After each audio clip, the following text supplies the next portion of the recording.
రప్ప సంస్కృతి ఫలితమే జగన్ సమక్షంలో శ్రీకాకుళంలో మహిళా ఎస్ఐపై జరిగినటువంటి దాడి. నిజంగా ఈ దాడి జరిగినటువంటి తీరు చూస్తే సమాజం దిగ్భ్రాంతికి గురైంది.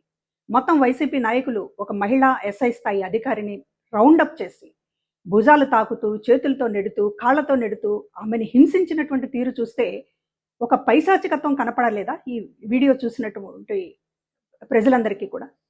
అంటే తమకు అడ్డు వస్తే ఎవరినైనా సరే ఏదైనా చేస్తామనేటటువంటి ఆ ధోరణి ఇవాళ ఒక రప్ప సంస్కృతి అనేటటువంటిది ఎట్లా ఉంటుందనే దానికి ఇది ఒక ప్రత్యక్ష ఉదాహరణ. జగన్మోహన్ రెడ్డి గారు ఈ విషయంలో ఈ వీడియో ఇంత ప్రచారం అవుతున్నా కూడా కనీసం ఆ పార్టీ నుంచి ప్రకటన లేదు. జగన్మోహన్ రెడ్డి గారు కనీసం పశ్చాత్తాపం వ్యక్తం చేస్తూ ప్రకటన కూడా చేయలేదు.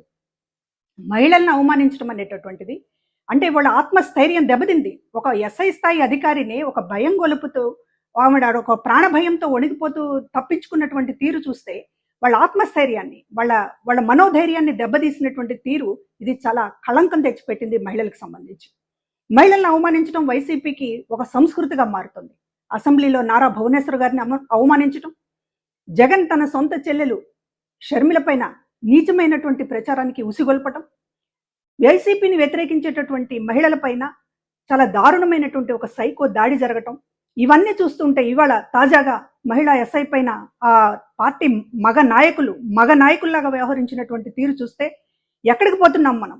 రాజకీయ పార్టీల ముసుగులో ఇవాళ మహిళల పైన జరుగుతున్నటువంటి దాడిని ఖండించకపోతే నిజానికి మహిళల్ని చాలా అవమానించేటటువంటి పరిస్థితి సమాజంలో నెలకొంటుంది.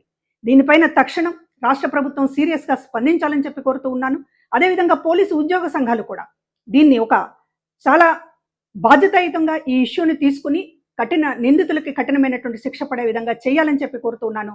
అదేవిధంగా ఇప్పటికైనా సరే జగన్మోహన్ రెడ్డి గారు ఈ ఘటన పైన క్షమాపణ చెప్పకపోతే ఆ పార్టీకి, వైసీపీ పార్టీకి మహిళల గురించి మాట్లాడేటటువంటి అర్హత ఉండదని గుర్తుంచుకోవాలి.